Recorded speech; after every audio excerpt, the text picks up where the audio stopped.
Panen buahnya sudah mulai banyak, namun ukurannya masih belum optimal. Ini tandanya masih kecil-kecil, jadi rotasi pemupukannya sudah waktunya lagi untuk dipupuk. Kalau kita melihat kondisi daunnya ini perlu tambahan pupuk. Daunnya belum terlalu hijau dan buahnya belum tumbuh optimal.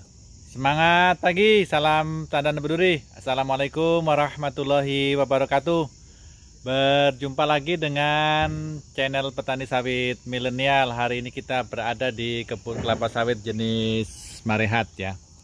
Kelapa sawitnya sudah berumur lebih dari 10 tahun. Ini penanaman di sekitar tahun 2010. Jadi TBS-nya sudah mulai besar-besar ya. Jadi PPKS Marehat itu merupakan bibit unggul ya, yang dicirikan seperti ini. Jadi kelapa sawitnya memiliki karakter tenera dengan cangkang yang tipis, ukuran buahnya besar, padat dan berat. Hari ini kita mengangkut TBS di kebun seluas 6 hektar. Produksi untuk kebun ini di tahun 2020 hingga awal 2021 ini anjlok ya.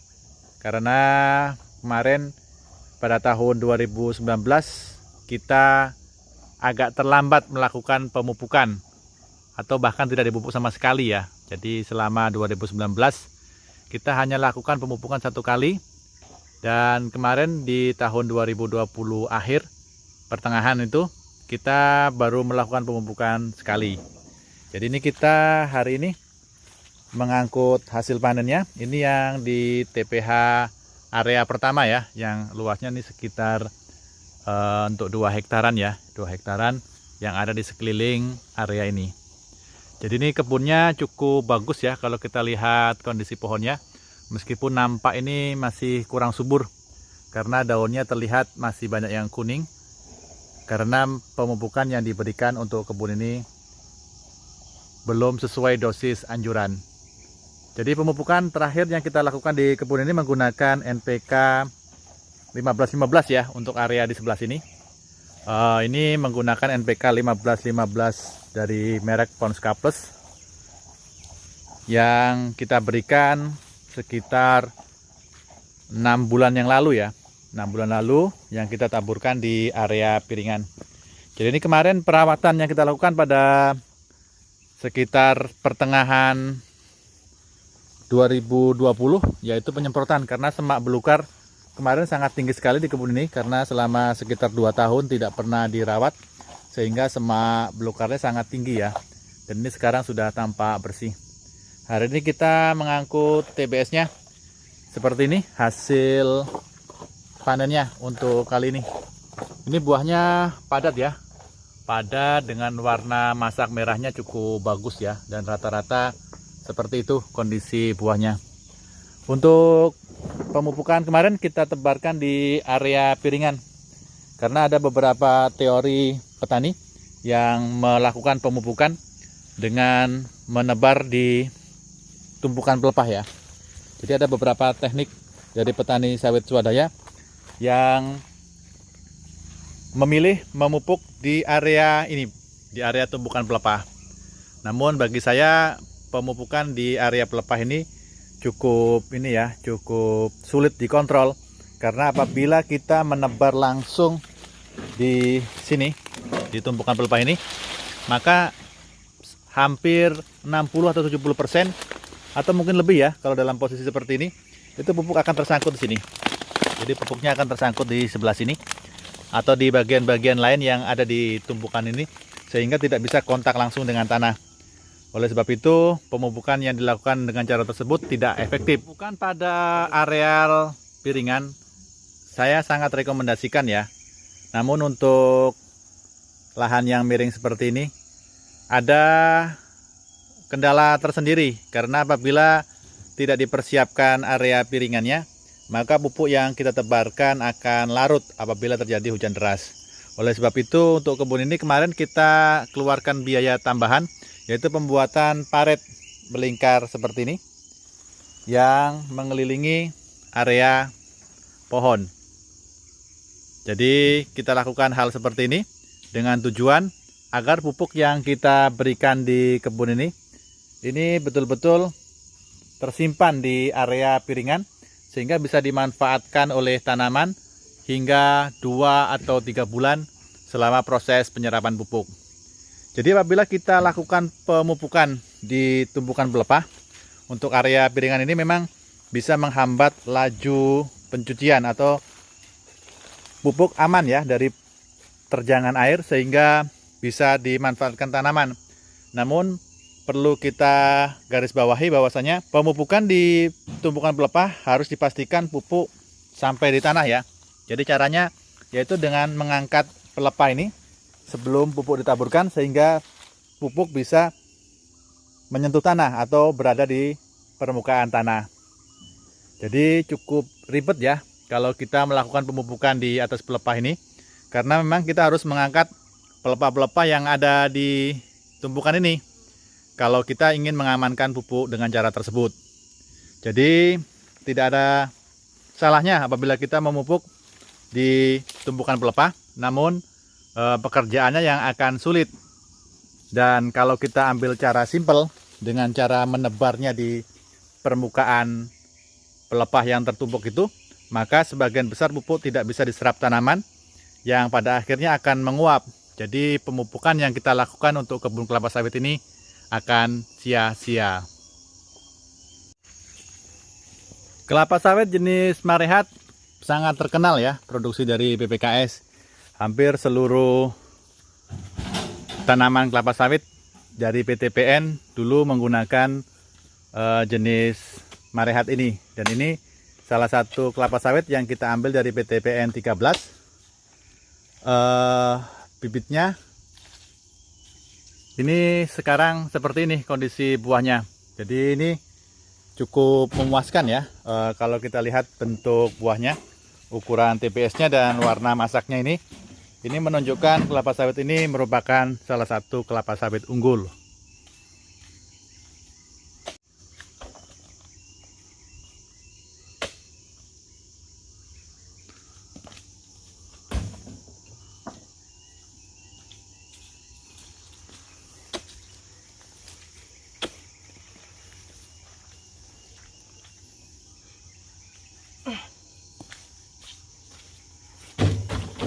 Berapa kilo, Sam? Wah, 20. lebih selawe. Berat-berat ya TPS-nya ya. Jadi ini berondolannya tidak terlalu banyak ya, baru ada beberapa biji karena ini baru dipanen kemarin. Dan seperti ini kondisi lantai kebunnya. Ini rumputnya masih terbilang standar ya. Sebenarnya rencananya kemarin itu kita sudah pupuk sekitar jadwalnya tuh di bulan-bulan Januari kemarin tahun 2021 sudah masuk rotasi pemupukan untuk pemupukan 4 bulan. Namun dari pemilik kebun belum setuju untuk melakukan pemupukan karena memang biaya perawatan terakhir kemarin itu cukup besar, sehingga dibandingkan dengan hasil yang didapatkan untuk panen selama 2020 itu tidak sesuai karena panen sangat kecil. Jadi dari lahan seluas 6 hektar di kebun ini kemarin panen rata-rata hanya sekitar 2 atau 3 ton ya untuk satu rotasi panen. Dan sekarang ini mulai ada peningkatan untuk di tahun 2021 setelah pemupukan kita lakukan, panen bisa mencapai di angka 5 atau 6 ton. Sebelum pemupukan nanti akan kita semprot terlebih dahulu ya area piringan pohon ini. Sementara untuk area yang di gawangan mati ini kita biarkan rumputnya karena ini masih dalam posisi yang terkendali ya. Jadi kemarin penyemprotan kita gunakan racun jenis glifosat ya yang kita campur dengan triklopir untuk area ini. Ini sudah lebih dari 6 bulan ya dan gulmanya masih seperti ini. Jadi target kita nanti penyemprotan untuk perawatan berikutnya adalah di area piringan ini aja, area piringan sekitar ini yang di dalam batas ini lingkaran yang kita cangkul ini. Kemudian setelah rumputnya mati, nanti baru kita lakukan pemupukan. Ini terlihat kondisi tanamannya masih belum terlalu subur ya, masih kurang, masih perlu diberikan tambahan pupuk agar bisa mencapai panen optimal. Ini masih licin ya jalanan. Itu kita gunakan mobil L300 4x4, agak kesulitan ya.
Berhasil lolos ya. Jadi meskipun jalanannya ini licin, dengan menggunakan mobil 4x4 agak mudah ya kita melewatinya.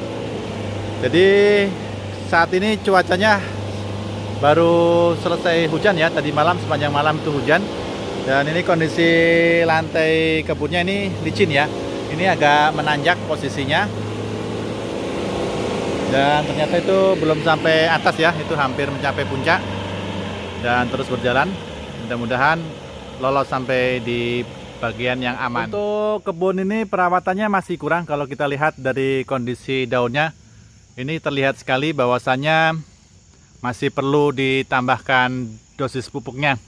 Jadi rencana nanti kalau pemilik kebunnya setuju, akan kita pupuk kembali dengan menggunakan NPK Pelangi 13627.